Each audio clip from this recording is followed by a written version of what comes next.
What is going on, guys? Coach Desi here from Team Outlier, and today we're going over the top 5 most common mistakes I see with people when they are performing the Sumo Deadlift. Not only am I going to help you identify each one, but I want to tell you exactly how to fix it with either cueing or special accessory exercises or both. If you're new here and you're curious about my credentials, my team, Team Outlier, is the current reigning Raw National Championship team on the men's side for the past 2 years.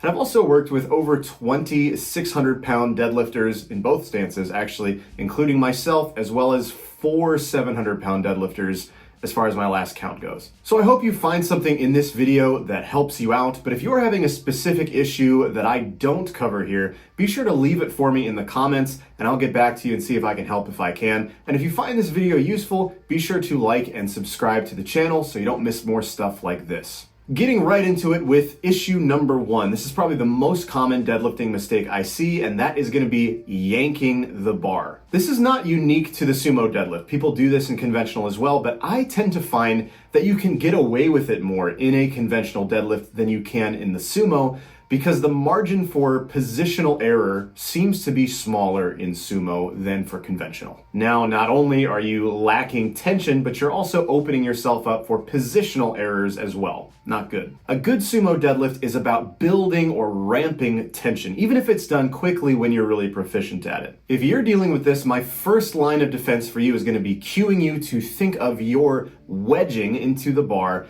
as a dimmer switch rather than a light switch. We don't want to get into position and then pull. We want to be pulling ourselves into a good position. When you're working with heavy weights, the bar isn't going to break the ground until you get into a good position, but a good heuristic for training is that with warm-up weights and just lighter ones in general, the bar may start to float up off the ground before you get into your actual starting position if you are slack pulling maximally. Accessory-wise, pause deadlifts are also your friend here as well. And spoiler alert, I'll probably be saying that a lot today. But pausing right off the ground, right when you break the floor, is a great way to safeguard against yanking the bar, because if you are yanking the bar, you're either going to blow right past this or you're just going to be really punished when you have to then slow that bar down again. When you get really good at these, or when you do these properly, I find that the pause feels more like part of the setup than as this extra step that you deliberately do afterwards. Mistake number 2 is what I call failing to stay over the bar, or what we could broadly refer to as balance issues. In the deadlift, like pretty much every other lower body lift, the key to maximizing our force production is going to be balancing the center of mass of both yourself and the barbell over your midfoot. When I watch you from the side, that means I should see the end cap of that barbell staying right over the middle of your foot, the highest point of your arch. And most of the time, even if you set up horribly, the bar is going to have to find its way back to that point to be able to break the ground anyway. And if we were to draw a line from the middle of your foot through the barbell and continue upwards, I should see your shoulders, or more accurately your shoulder blades, positioned right over top of that as well. Basically from breaking the floor all the way to almost lockout. That means your arm is going to be pretty much vertical the whole time, or maybe have this slightly positive angle to it, because again, what we're actually looking at is the scapula or the shoulder blade. If any of those things are not true for you when you view yourself from the side, you're probably not being as efficient as you could be with your technique. Most of the time, this comes in the form of people being behind the bar. So if we took that vertical line we just drew and we extrapolated it to be a plane of glass, then we should see it cut right through your shoulder blades. And like I said, the problems usually come when people's shoulders fall behind that pane. But the problem can manifest itself in different places, both right off the ground and closer to lockout. Off the floor, this likely means that you are either too heel heavy, or you're trying to stay too upright, or you're trying to drop the hips too low and squat the weight up. Either way, you're going to end up behind the bar and not producing the most force you could be, and also probably setting yourself up for problems later on at lockout. If this is happening closer to lockout, whether you started that way or not, what this means is you're losing leverage to be able to lock the bar out. If your shoulders are already behind the pane of glass before you've locked out the bar, you've sort of lost your leverage. You don't have anything left to be able to pull back on to lock out the barbell. I like to visualize your torso in this scenario as a big wrench that we're pulling against a bolt that's stuck. If we get to lockout and that wrench is already pulled all the way back, we're not going to be as effective as we could be if we had a little bit more room to keep pulling. So how would I fix this? For me, this is a situation where cueing is the big one. Telling people who struggle with their positioning here off the floor to be a little bit more heavy on their forefoot, or to think of pressing through their big toe or the ball of their foot, can go a long way in terms of recentering people over midfoot. And also to just generally cueing people that the deadlift is a push, not a pull, seems to help this click as well. I also find that just cueing people to stay over the bar with their shoulders is pretty helpful as well. And accessory-wise, pause deadlifts are great here too, maybe even for a longer period of time, like 2 to 3 seconds, so that people can really feel and sense where their weight is at, and also give them the opportunity to fix that in real time in the moment. Another weird one might be that a small deficit on your sumo deadlift could be a good way to combat this, because what that's going to do is generally put you in a little bit more of a positive shin angle. It's going to put you onto your toes a little bit more, and sometimes that can just be what people need to get the feel for breaking the ground that way. Mistake number 3 is going to be too much spinal flexion. Now, I should head off this whole section by saying that rounding your back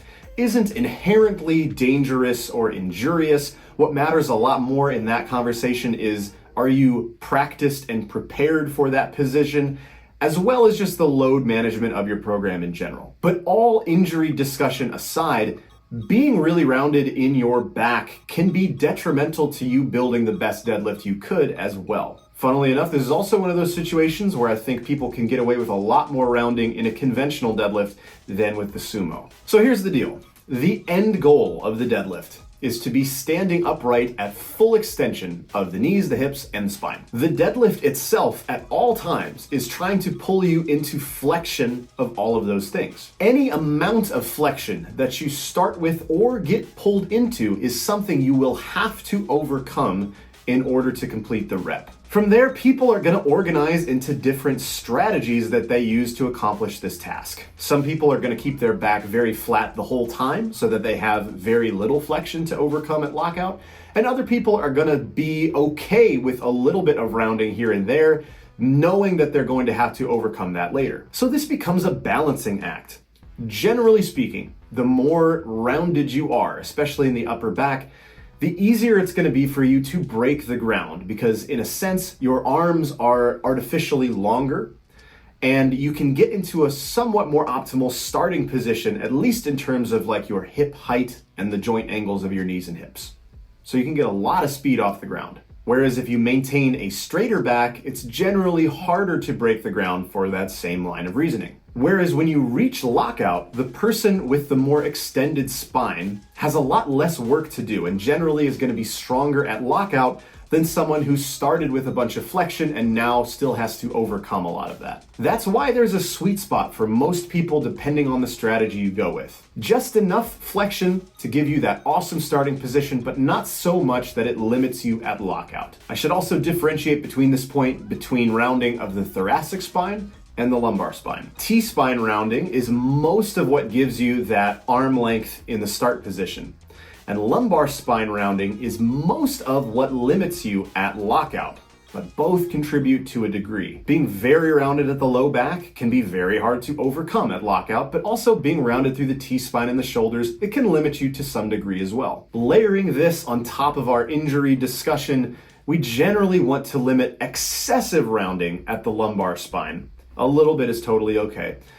And we want to find the right amount of rounding at the thoracic spine that works for you. So assuming you have more rounding than you'd like, particularly at the lumbar spine, how do we fix this? For me, this is much more of an accessory exercise solution than a cueing one. You can cue somebody to keep their back flat all you like, but if they are not strong enough to hold that position, generally they're just going to get pulled out of it anyway. In my mind, the reason a lot of people are rounding over is because they have relatively weak glutes and hamstrings. That person is more comfortable using their back, rounding their back, and so in this situation, they're letting their back take on more of the load.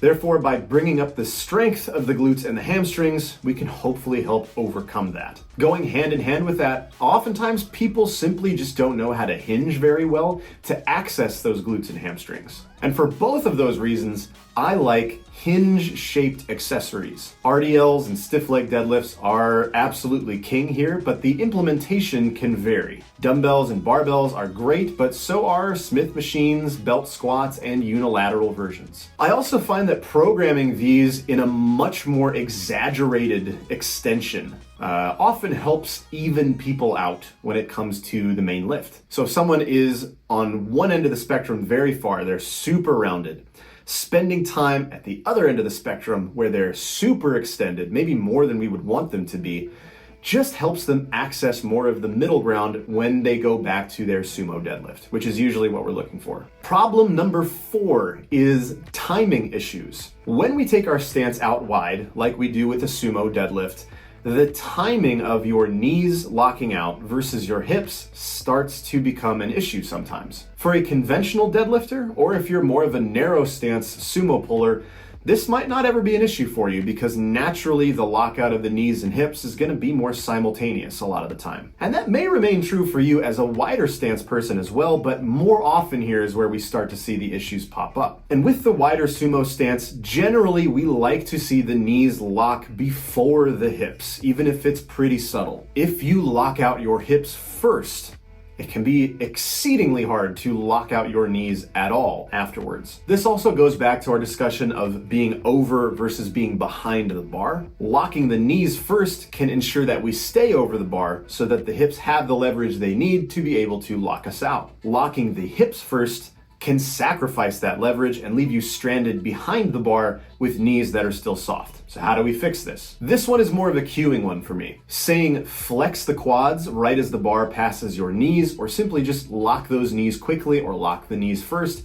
is often enough for a lot of people. Making sure you're in a good start position is a big part of this too. It can be very hard to lock the knees first if you're too far back on your heels. And accessory-wise, pause deadlifts or tempo deadlifts to the knee can help you practice this by slowing down the movement in general to just give you a more easy place to practice your timing. But I also like programming higher rep sets, 6s and 8s, to help you kind of fall into a rhythm or a groove of being able to do this repeatedly. I just find it works really well. And problem number 5, our 5th and final one, is going to be over-lockouts. This is actually an issue probably equally with both sumo and conventional deadlifters, but it's when you see people that get to lockout and then lean back further than I think they need to. Generally, this is just done because it feels natural, because it feels strong. You kind of rock back onto your heels a little bit, you settle into the lockout, and honestly, if you're getting white lights and this feels good to you, by all means, keep doing it. The problem arises when it either limits your lockout strength, which is less common, or it leaves you with soft knees, which is way more common. If you have your knees locked and your hips locked, but you continue leaning back, that extra range of motion has to come from somewhere, and very often it's going to come from the knees unlocking again. In powerlifting, you must be locked out at the knees and the hips with shoulders back. So this is going to get you red lights, and we definitely don't want that. So what's the fix? For me, generally, it's with cueing. People with this issue are generally thinking of pulling way back and finishing with the hips way through. I would simply replace this with cueing you to finish tall instead of finishing back. And honestly, that generally tends to solve the problem all by itself. And there we have it, you guys. The 5 most common problems I see with the sumo deadlift and how to fix them. If you found this helpful, be sure to subscribe so that you don't miss further content like this. And if you have any topics you'd like to see me cover in more detail, please leave them in the comments below so that I can see them. Also, if you'd like to work with me one-on-one, inquiries can always be directed to beoutlierstrong.com/coaching. And I will see you next time.